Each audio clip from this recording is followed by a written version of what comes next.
सर्वे सन्तु निरामया सर्वे भद्राणि पश्यन्तु सर्वे भद्राणि पश्यन्तु मा कश्चित् दुःखभाग् भवेत् मा कश्चित् दुःखभाग् भवेत्। अनंत जन्मों के पुण्यों का फल आसमान से नहीं टपकता, न किसी झाड़ में पैदा होता। वो केवल यदि फल को प्राप्त करना है तो वेदव्यास द्वारा रचित ये 18 महापुराण जो है, इनका कभी कभार अगाए बगाए कहीं पर भी बिना बुलाए यदि कथा चल रही है और वहाँ अपन पहुँच जाए तो निश्चित इसका पूर्ण फल हमें एक आध जन्म के लिए नहीं, 7 जन्मों तक के लिए मिलता है और अपनी पीढ़ियों को तार देता है। कथा का मुख्य उद्देश्य ये है। बड़ा दुख भी होता है और दुख भी भूल जाते हैं हम, क्योंकि जिसके भाग में जो लिखा है वो उसे प्राप्त होता है।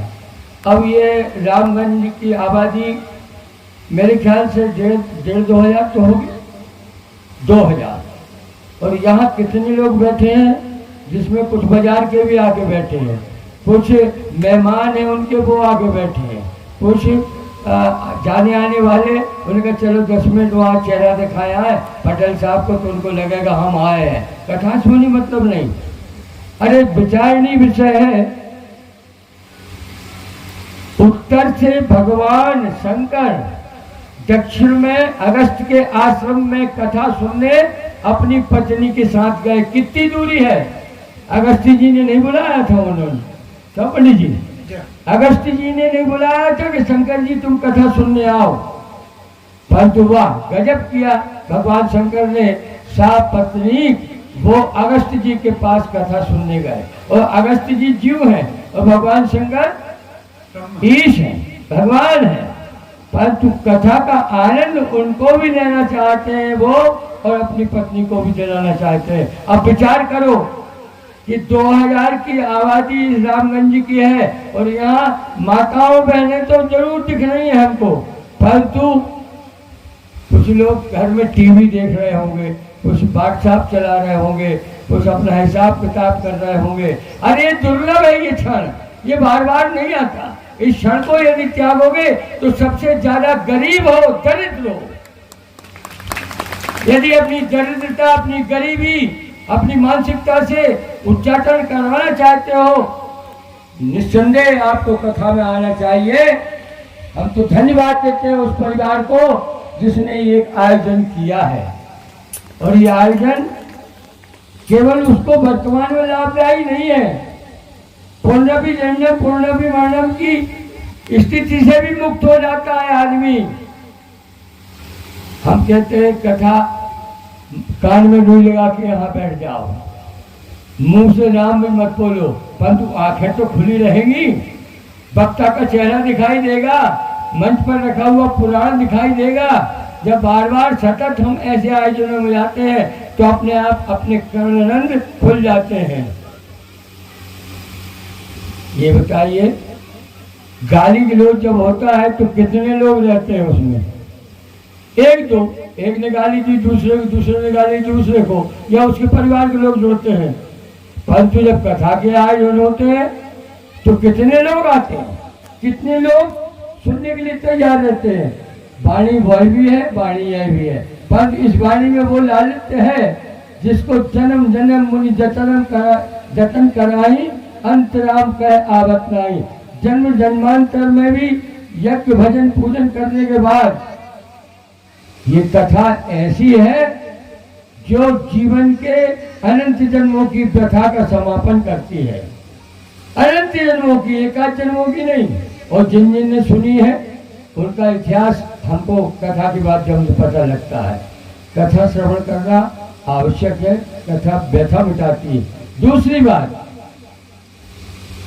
सत्संग सुनने पर आपको जो द्वंद्वात्मक मन है, आपका द्वंद्वात्मक बुद्धि है आपकी, ये धीरे धीरे धीरे धीरे निर्द्वंद हो जाती है।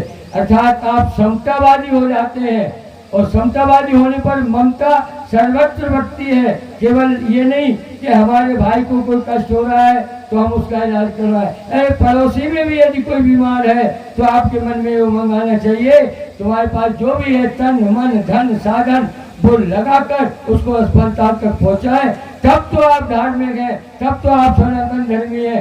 अन्यथा अगाए बगाए आए और चले गए, ये कथा ऐसी नहीं होती। कथा का उद्देश्य है कि मानव जीवन की तमाम व्यथाओं को समाप्त करने में व्यक्ति के अंदर वो भाव उदय हो जाता है, वो शक्ति उत्पन्न हो जाती है और उस शक्ति के द्वारा वह अपने मानव जीवन को धन्य करके इस लोक से परलोक चला जाता है, मुक्ति को प्राप्त होता है। और मुक्त होने वाला व्यक्ति कभी आके नहीं बताता कि हम मुक्त हो गए, क्योंकि यदि आके बताएगा तो मुक्त कहाँ होंगे। मुक्त अवस्था यही है, आप यहाँ बैठे हैं तो आपके दिमाग से आपका खेत न बसा हो, आपके दिमाग से आपका रोजगार न दिख रहा हो, आपके दिमाग से आपका घर न दिख रहा हो कि वार लगे हैं कि नहीं लगे, आपके दिमाग से आपकी भैंस आपकी खोपड़ी में नहा रही हो कि पता नहीं बंधी कि नहीं बंधी, नहीं बच्चा दूध पी जाएगा। यदि ये बातें आपकी खोपड़ी में चल रही हैं तो कथा में केवल एक मिट्टी के पुतले के समान आप बैठे हैं। पंडित जी अमृत बरसा रहे हैं और आपके दिमाग में कुछ नहीं आ रहा। जब कथा स्थल पर आए तो सब भूल जाए।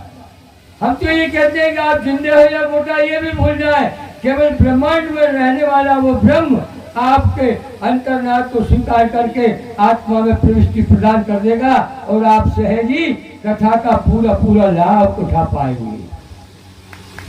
माताओं से निवेदन है, वो चौपाई है, मंगल भवन मंगलहारी उमा साहित्य जपत पुरारी। आप सभी निवेदन है, कथा में जाए, कीर्तन में जाए, यज्ञ में जाए तो अकेले मुसन्ना बन के ना जाए, साथ में अपनी पत्नी को लेके जाए, क्योंकि भगवान शंकर कथा सुनने स्वयं भगवती को साथ लेके गए थे। ये मैं नहीं कह रहे, बाबा तुलसी कह रहे हैं, ये महात्मा जी कह रहे हैं। यदि सब अपने अपनी अध्ययन के साथ यहाँ आते तो शायद ये पंडाल छोटा पड़ जाता। इस पंडाल में आनंद की अनुभूति बरसती, अमृत बरसता, वाणी का नाद सुन के आपके जीवन की जितनी भी प्रताड़ना है वो समाप्त हो सकती है। बशर्ते आप एक चित्त होकर तमाम बातों को भूलकर गृहस्थी की एक चित्त होकर यहाँ इस कथा में आपका मन बुद्धि चित्त अहंकार रमण करना यदि शुरू कर दे तो जिंदगी में रोजी रोटी के लिए भ्रमण नहीं करना पड़ेगा, रोजी रोटी घर ही उपलब्ध होगी, ऐसा मैं मानता हूँ। परंतु रोजी रोटी के लिए लंदन इंग्लैंड अमेरिका जा रहे हैं और वहां से वापस आ रहे हैं, सरकार उनका खर्चा उठा रही है। माँ बाप ने भेजा था तो माँ बाप भी यहाँ क्यों नहीं खर्चा उठा रहे, परंतु वो वहां से भगे, यूक्रेन और उसका युद्ध हुआ, वहां से आए हैं, सरकार आई हम पालेंगे, तो बाकी मध्यम वर्गीय लोगों को कौन पालेगा। इनको टंकी की कीमत 1000 से ऊपर हो गई, पेट्रोल बढ़ गया, डीजल बढ़ गया, खाने का तेल बढ़ गया, और हम उनको जो हमसे बिना बताए यूक्रेन गए थे पढ़ने। कितना अन्याय है, तो भाई अन्याय है कि नहीं। जब वहां पढ़ रहे थे, जब उनके माँ बाप पैसे भेज रहे थे, अब वो यहाँ आ गए तो हमारी सरकारें कह रही हम पालेंगे उनको, हम उनको पढ़ाएंगे। तो आप लोगों के बच्चों की फीस कौन भरेगा, सरकार भरेगी क्या? पूछ रहे हो आपसे, हाथ तो उठाओ एक आध, तो भरेगी भैया। तो कितना बड़ा अन्याय हो रहा है, क्योंकि हमने भारत माता की इस माटी को तुच्छ मान लिया है। अरे इस माटी में भी वही है जो विदेश में है, बल्कि विदेश में नहीं है। यहाँ तो संस्कृति और संस्कार का अंबार है। यहाँ बाप को बाप माना जाता है, माँ को माँ माना जाता है, और वहाँ माँ को मम्मी कहते हैं। मम्मी यानी जो मर जाते हैं उसे लपेट कर रखते हैं, उसको मम्मी बोलते हैं। और विदेशों में पापा को पिता को क्या बोलते हैं? डैड। डैड यानी डेड बॉडी। जिस संस्कृति में माता पिता को डैड और मम्मी बनाया जा रहा हो, उस संस्कृति में यदि कोई बच्चा पढ़ के आएगा वो अपने माँ बाप को कैसे पहचानेगा? मैं आप सबसे पूछता हूँ। परंतु हम ललायत हो गए, उसका लड़का पढ़ रहा है इंग्लैंड में, हमारा गया है। अरे ये एकांगी विषय है। यदि उन बच्चों से पूछो तुम्हारे फोरफादर यानी पिताजी के पिताजी का नाम क्या है, नहीं मालूम, परंतु एलिजाबेथ के जन्म और एलिजाबेथ के बाप का नाम नहीं मालूम है। हम दूसरों के बाप और माँ का नाम जान सकते हैं, मगर हमारे पूर्व दादा परदादा उनका नाम हमें ज्ञान नहीं है, क्योंकि हम कथा सुनने नहीं आते। हम संस्कृति को पहचानने की ताकत नहीं रहे हैं, हमारे अंदर संस्कारों की कमी आ रही है। मैं आप सबसे निवेदन करता हूं, यदि यथार्थ में आप कथा सुनने आए हैं,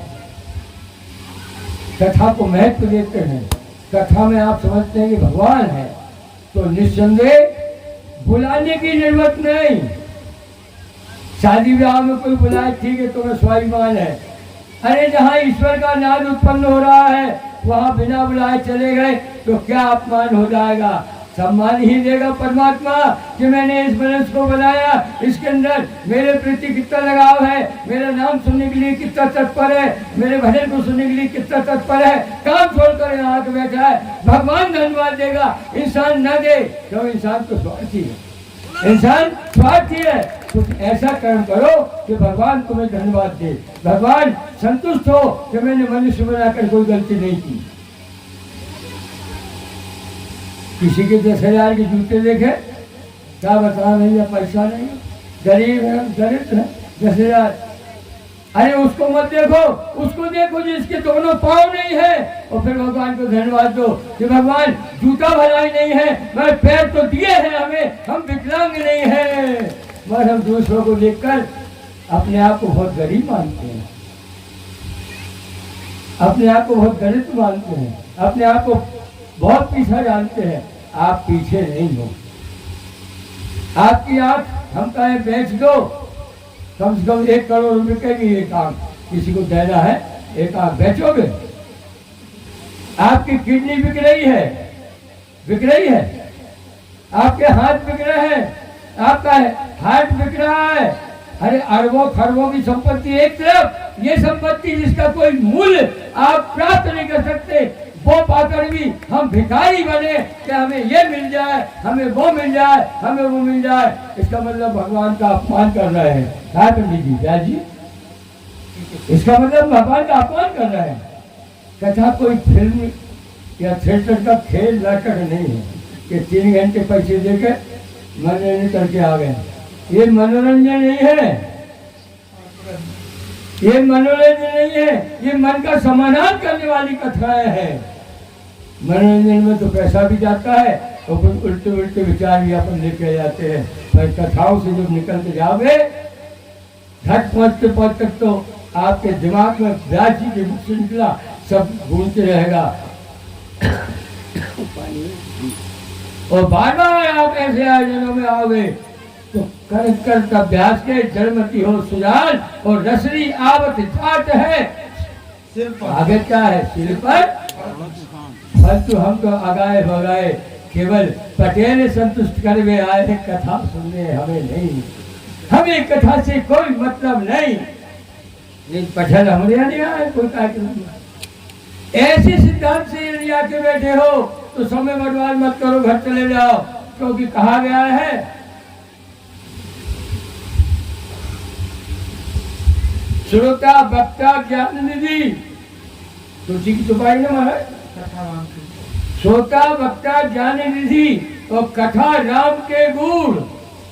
मैं थोड़ा चालू है, आप भी ज्ञानी हम भी ज्ञानी, तो राम की कथा गुण कैसे हो जाए? कहा भाई सरल होने चाहिए।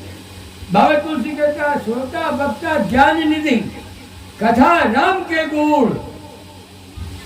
प्रश्न किए तुलसी से कि बाबा पागल हो गए तुम? जो राम की कथा कहने वाला ज्ञानी है और सुनने वाले भी ज्ञानी है, तो कथा सरल होना चाहिए, कठिन कैसे हो गई, गुण कैसे हो गई? बाबा ने कहा नहीं, हम और लिख रहे हैं आज चौपाई। सुनी समझ नहीं जन मुदित मन, सुनी समझ नहीं जिन मलित मन, कली मल कृषित विमूढ़। उनके लिए मूल है जो कली के मल को अपनी खोपड़ी में अपने हृदय में जमाए हैं, उनके लिए मूल है, कठिन है। परंतु सुन समझ जन मुदित मन, आपका मन मुदित है, आपकी समझ में कथा आएगी, आपके लिए कथा सरल लगेगी और कलिकाल में डूबे हुए लोगों को कथा कठिन दिखाई देती है। इसलिए आप भी सहज सरल भाव से आकर यहाँ बैठे कौन बैठने की कह रहा है, कौन नहीं कह रहा है, इस बात को ध्यान नहीं देना है। केवल आकाश कथा श्रवण करना आपका मूल उद्देश्य हो जाए। मैं इन्हीं शब्दों को बताकर, बोलकर, खुद समझकर समझाने की बात करता हूँ। मैं आपसे भी आशा करता हूँ कि आप भी कहीं भी जाए, निर्द्वंद, निश्चल, निष्कपट होकर कुछ घंटे, कुछ क्षण बैठकर यदि नाद सुनेंगे तो आपको भविष्य सुखद अनुभूति का विषय बन जाएगा। बनाने की चेष्टा करना नहीं पड़ेगी। आखिरी में वाणी को विराम दे रहा हूं। मैं एक 4 लाइन का भजन कह रहा हूं। जय श्री सीता जय श्री राम, बोलो बोलो, जोर से बोलो। जय श्री सीता जय श्री राम, जय श्री सीता जय श्री राम, जय श्री कृष्ण जय घनश्याम, जय श्री कृष्ण जय घनश्याम, जय श्री कृष्ण जय घनश्याम, जय श्री कृष्ण जय घनश्याम, गौरी शंकर जय हनुमान, गौरी शंकर जय हनुमान, गौरी शंकर जय हनुमान, गौरी शंकर जय हनुमान, जय श्री सीता जय श्री राम, जय श्री सीता जय श्री राम, जय श्री राधे जय घनश्याम, जय श्री राधे जय घनश्याम, गौरी शंकर जय हनुमान, गौरी शंकर जय हनुमान। अरे जप लो तुम इनके नाम, जप लो तुम सब इनके नाम, बन जाएंगे बिगड़े काम, बन जाएंगे बिगड़े काम, बन जाएंगे बिगड़े काम। बन जाएंगे बिगड़े काम। जय श्री सीता जय श्री राम, जय श्री सीता जय श्री राम, जय श्री राधे जय घनश्याम, जय श्री राधे जय घनश्याम, जय श्री राधे जय घनश्याम, जय श्री राधे जय जय श्याम, गौरी शंकर जय हनुमान, गौरी शंकर जय हनुमान, गौरी शंकर जय हनुमान। गौरी शंकर जय हनुमान। बोलो राजा रामचंद्र की, जय हो, बोलो राजा कृष्णचंद्र की, जय हो, बोलो भोलेनाथ भंडारी शंकर बाबा की, जय हो, नर्मदा मैया की, जय हो, बजरंग बली की, जय हो, प्यार शादी पर बोलने वाले ब्यास जी की, जय हो, सुनने वाले आप सब लोगों की, जय हो, संपूर्ण मानव समाज की, जय हो, इस देश की, जय हो, प्रांत की, जय हो। शंभो शंभो शंभो।